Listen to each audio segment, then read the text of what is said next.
Guys, what a Azerbaijan Grand Prix we just saw, and I think it goes to show that you don't always need overtaking to have a very fun and exciting race. I had to break out the Williams shirt for this one, so I apologize if I'm a little blown out, but there's not every day that you see Williams put in a performance like that. But nonetheless, we're going to talk about everything that went on this weekend at the Azerbaijan Grand Prix. Let's go ahead, jump on into it. What's going on, guys? Welcome back to the channel. We're here to talk about the 2024 Azerbaijan Grand Prix that was held around the Baku Street Circuit. Here this past weekend, we saw a little bit of everything from Lando getting knocked out in Q1 to Oscar Piastri taking his second win in F1. In this one, he looked almost unstoppable in this one. So this video, we're going to talk about our race quick hits, we're going to talk about our weekend winners and losers, and then we'll wrap things up with talking about how our predictions that we made before the weekend began fared, as it looked like it was a very good weekend for all of us. But before we jump on into our quick hits, if you haven't already, subscribe down below. We'd love to have you join our little community here to chat F1 and sim racing content, as well as leave a comment down below what you thought of the Azerbaijan Grand Prix. Give it a rating out of 10 and what your highlight was of the entire race. I think we might see some differing opinions, but probably there's going to be one moment that stands out more than most. But without further ado, let's go ahead and jump on into this thing with our race quick hits. I don't think you can start anywhere else than at the front, top step of the podium. Oscar Piastri comes home to take his second win in F1 this season, the first being Hungary. This one, I think, was a little more of a conventional win thanks to the normal strategy employed by McLaren, and also Oscar just looking very much on the pace, effectively from the jump this weekend. It was a very impressive performance from Oscar in this one. He overtook Charles Leclerc on, pretty early on into the race. I want to say into the 20s. In terms of lap number, and then from there we saw a very fun, exciting battle between him, Charles Leclerc, and eventually Sergio Perez, and then eventually Carlos Sainz also joined in on the fight. It was a very fun one. It was a lot of tense moments throughout, but Oscar came out ahead in this one to take his second win and to also help secure McLaren's lead in the Constructors' Championship now that we leave Baku. I believe they now currently lead Red Bull by a single point going into the Singapore next weekend. I think this is a time, I don't think any of us are too surprised by McLaren overtaking Red Bull in the Constructors. I think it was just more of a matter of if, or when, not if, rather. And I think it definitely was culminated with Oscar taking P1, Lando actually ending up P4 in this one after starting P15, and as well as taking the fastest lap. So without that fastest lap, we actually would see, it even tied, although Max Verstappen was pitting for softs there at the end. Ultimately, it didn't end up mattering. Lando keeps the fastest lap, and now McLaren officially hold the Constructors' title in their palm of their hands as of right now. But it's not a done deal for sure yet, but I think they're definitely trending in the right direction. Now, I don't think we can talk about the Azerbaijan Grand Prix without talking about what happened on lap 49 of this one. I think it really just solidified the result of this one and really just, made it what it was at the end. We saw a long fight between Charles Leclerc and Oscar Piastri with some Sergio Perez sprinkled in there as well for a good chunk of the second half of this race. We saw a lot of tense moments, but fair racing. And unfortunately, it all culminated coming down to the last few laps, the last ditch efforts at the front, where ultimately, for not as Carlos Sainz, who had eventually caught up the front pack, fighting for his own spot on the podium, collided with Sergio Perez, both of them into the wall. And unfortunately for both of them, who had had very solid races and race weekends, end with nothing as they collide into the wall at the exit of turn 2, and that was basically all she wrote. George Russell ends up inheriting a podium out of this one after running pretty far back in P4, but it's a very solid result for George. This one, unfortunate that it had to happen this way. If you watch the incident, I think they ultimately determined that it was a racing incident, which I do think is the right call. I think both drivers could have done more to avoid the accident.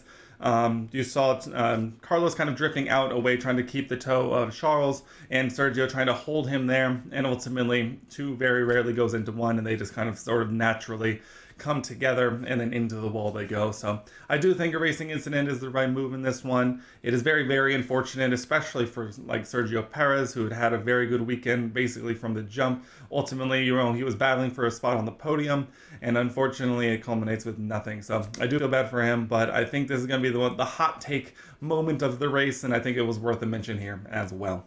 I mentioned before George Russell inheriting a podium in this one, and it feels like George Russell is always in the right spot at the right time to inherit really good results. We saw it in Austria when Lando and Max collided from the lead, and he ultimately ended up inheriting his race win from this year. And today we see something very similar with Sergio and Carlos coming together. He ultimately inherits a podium for a very solid result for the Mercedes squad. I don't think they're too happy with their performance this weekend, but I don't think he's going to balk too much at the idea of inheriting a podium. So, George, you're always putting yourself in the right place at the right time, so I guess just keep it up. All right, let's talk about the team on my shirt. Williams with the best result of their entire season, and it is not particularly close. They bring home 10 points in this one. I believe a P7 and P8 finish for Williams. The best result by far. Franco Colapinto finishing in the points in this one, bringing home 4 points. Absolutely stellar performance from him. We saw a double Williams Q3 appearance on Saturday. We saw Franco holding his own against some very stiff competition in this one, and it definitely culminates in a very, very fantastic and rewarding, I'm sure, experience for him as well as the entire Williams team as they leap, I believe, Alpine in the Constructors' Championship. Now that they gained 10 points in a single weekend, they're definitely trying to build on the momentum from some upgrades that they brought in the past, and a very solid, very, very solid result in this one. We saw a lot of funny moments with Albon running near the front. Obviously, he's starting on the hard tires, basically did the classic Williams thing of drive forever, get dragged along, and drive until your tires basically explode before pitting and ultimately finishing in the points. Now, granted, they also were helped out by the double DNF of Carlos Sainz and Sergio Perez, but at the same time, just like George Russell inheriting a podium, they'll definitely not balk at the idea of inheriting even more points, just due the fact that, they earned it. They definitely earned it, and they just were rewarded for it more than, getting too lucky. So congratulations, Williams. But all that said, you're now 13 points behind Haas in the standings. Let's keep it there, okay? We'll pass RB. You can pass RB. We'll all leave happy. Deal? Deal.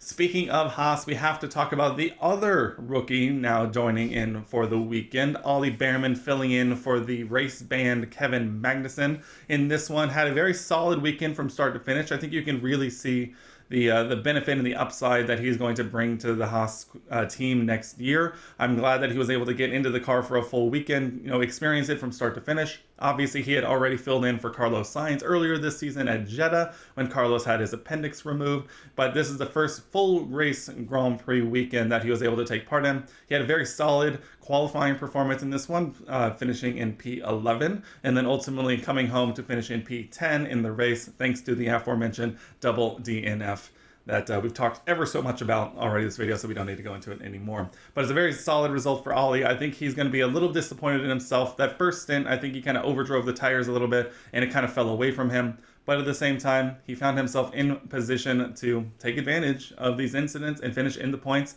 and become the first driver in history to score points for 2 different teams in his first 2 races. So he obviously scored on his debut in Jeddah, scoring 6 points for Ferrari, and then joins Haas this weekend, his second team in his second race, and scores points as well. So congratulations, Ollie, an F1 record holder, history maker. Can't wait to see what you can do in 2025. But I think I'm going to be happy to see Kevin back in the car, especially now that his race penalty points are reset. I think we're going to see a Kevin Magnussen unlike any we've seen before these last few races. Couple more points we'll touch on here. We have to talk about the 4 DNFs. It feels like forever since we've seen a DNF, especially even a safety car. Granted, this one was a virtual safety car, but it has been so long since we've had a moment like this. We had Yuki Tsunoda, I believe, coming together with Lance Stroll on lap 1. Ultimately, he ended up retiring with a massive hole in his side pod that I really was missing in the beginning part of the race, and I'm surprised he lasted as long as he did. So he ends up DNFing from this one, and then Lance Stroll also eventually DNFs from this one. I can't remember exactly what the reason was given for that. I think I heard something about a braking issue, but at the same time, he ultimately drops out of this one as well. And then add on the two right at the end, Carlos and Checo, and we ultimately end up with 4 DNFs in this one. After a long string of races with no safety cars and no real DNFs, no, not a race like this. It's been a minute since we've seen like this, and I think we see Baku deliver once again, not only just from a chaos perspective, but also just from a fantastic delivery in terms of race and some tension. There was a long stretch of this race where I just felt the tension of the battle at the front. There was a lot of very interesting battling happening, in the midfield and especially maybe even at the back. It was a lot of fun. I really enjoyed it. I'd love to hear your guys' thoughts down in the comment section below. All right, let's move on to our weekend winners and losers. We will begin with our weekend winners, and I'm actually going to start with some honorable mentions because I do think there are some that are worthy of recognition here. I am going to start with Oscar Piastri, obviously getting your second race win in a pretty dominant, very, very efficient manner. It's got to feel a lot better than it did in Hungary. You'll never forget your first, but this I think is going to probably go down as probably one of his best races we've seen him run so far in this sport, and I definitely think it deserves recognition here. I'm also going to give a special shout out to Ollie Behrman, finishing in the points in the Haas, a very rare thing to do so far this season, but to do it on your basically debut for this team, maybe not overall, but jumping from the Ferrari and Jeddah to the Haas and Baku, probably very different things if we say so ourselves. And then secondly, he's going to get a little bit of it, but I want to do a special shout out to Franco Colapinto, especially his second Grand Prix weekend in the Williams, and he managed to put in an absolute fantastic weekend from start to finish. I think there was a lot of people who were expecting him to sort of fall off. We've all seen him, a Williams at Monza. We've seen it before. We've talked about it before. But how would he follow up in Baku, in Azerbaijan? And he followed up and checked every single box. And so congratulations, Franco. And I think that's going to lead me into my overall weekend winner is Williams. It has to be. I think Williams came into this weekend very hopeful. They look to be very much on the pace from basically the jump, and it ultimately culminates in 10 points, their greatest result of the year. And I think it's going to take a lot of pressure off of the team and alleviate a little bit of the anxiety of just being a team kind of in flux, being good in some weekends and being pretty bad in others. And I think this is going to be one they're going to be able to celebrate for the rest of the year and hang their hat on because they absolutely nailed it. So congratulations, Williams. You are my weekend winner. Let's move on to our weekend loser, and I'm also going to start with a honorable mention for this one as well. And it's not gonna be for the reason you think. I'm going with Lando Norris as my lone honorable mention for weekend loser. Now, he did end up finishing in P4, which is a fantastic recovery drive. He drove about as good a race as you could, given the conditions and the fact that he had to start from P15 on the grid. Congratulations to him for finally making up positions at the beginning of a race. I think he moved up to P13 by the end of lap 1, so congratulations for getting that monkey off your back. But after a long break, it was all we could talk about over the break leading up to Azerbaijan, about how McLaren was finally going to start prioritizing him in the championship, trying to help him fight, and ultimately it culminates in you being knocked out in Q1. And while whether or not it was your or McLaren's fault, it definitely has got to hurt, especially when Oscar is able to deliver a front row start and ultimately a race win. Now, he did come home to finish P4, so that's why I didn't go for him overall, because he still brought home good points, still finished ahead of Max Verstappen. Can't argue with that one at the end of the day. But after all of that talk, I don't think it's just the universe just is not giving him any favors, and it was worth a mention here. Now, when we come on to our actual weekend loser, this one I'm going for Sergio Perez. The crash, not even really of a fault of his own. It was just kind of, like I said, it's a racing incident. It's just an unfortunate event. I think what makes it the worst is just after a long finish last year and then a long run up basically to this point this year, all the talk has been how he's not been able to perform. He's just been behind Max the whole way, nowhere close. And on a weekend where he finally seems to have, the leg up on Max, and a significant leg up at that, to have it ultimately culminate in not gaining a podium and ultimately going 0 points as well. I feel bad. This is not even like a weekend loser out of performance. It's a weekend loser just because I think the universe just is not doing him any favors, and I think all of us kind of do feel bad that the first weekend in 2024 where he is on the pace from the jump, he's always performed well around Baku, obviously just a few laps away from a potential podium, or at minimum just beating Max Verstappen on track on pure pace. That's the crazy part, right? It was all on pure pace. And then ultimately, it culminates in nothing. So, Sergio, I'm sorry, but you're my weekend loser. All right, let's talk about predictions results. A very good weekend for the entire community in this one. We all end up scoring very good points, and the competition at the top of the standings is really starting to heat up. As is, in F1 in real life, the competition amongst our little community is also joining in. And if you're interested in joining in on our little predictions battle to see who can score the most points every week, and then who can score the most points over the course of the season, you can join the link down below, join the Discord, and leading up to every Grand Prix weekend, I'll make a call for predictions, the same ones I do in my predictions video, and the same ones we'll cover here now. And you can jump in, we'll add you to the leaderboard, and we'll have some fun. There's some fun banter that goes on over the weekend, and ultimately, it's all for bragging rights at the end of the day. Let's go ahead, let's talk about our predictions that we made. Let's start with my pick for biggest positive surprise. I went for Charles Leclerc. He always does well around Baku, and while it hasn't necessarily led to race wins, I am giving myself the point here. He took his 4th pole position in a row around Azerbaijan, as well as leading to another podium finish. Ferrari definitely looked on the pace this weekend, and I think it is well worth the point that Charles Leclerc backs up his Monza win, which a lot of people attributed to a very risky strategy and not necessarily being on pure pace. He backs it up by another very solid result the next time out, and so that is a point for me. Moving on to my pick for biggest disappointment. I went for Oscar Piastri, not because I thought Oscar was going to have a bad weekend, but I thought after all the talk over the course of leading up to the weekend of papaya rules, team rules, McLaren finally favoring Lando in the championship, that he was going to come at the expense of Oscar. And so while I wasn't predicting Oscar to, have a really bad weekend, I think it was going to be the final result that was going to be the result of those team orders that was going to be disappointing. Obviously, all of those semantics doesn't matter. Oscar ends up winning the race. Absolutely no points for me there. So now we move on to my pick for qualifying. I went for a Charles Leclerc P3. So I got him in the top 3, wrong position. So half point for me there. I said an Oscar Piastri P2. Absolutely nailed it. Oscar has been flying recently, and a front row start was on the cards. And then I went for a purely gut move where I said a George Russell pole position. This just, leading up, it gave the vibe of one of those qualifying weekends where all of a sudden you look up and George is just kind of there. Obviously, I got that a little wrong, and it really should have been in the podium side. But at the same time, no points for me on that one. So 1.5 total points for qualifying, because like I said, if you get pick a driver in the top 3 in the wrong position, half point. We're trying to be fair here. We like scoring points here. So 1.5 points gained in quali. If we take a look at my race podium, I had a Lando Norris win, which I think would have been on the cards if he hadn't been able to make it into Q2 and Q3.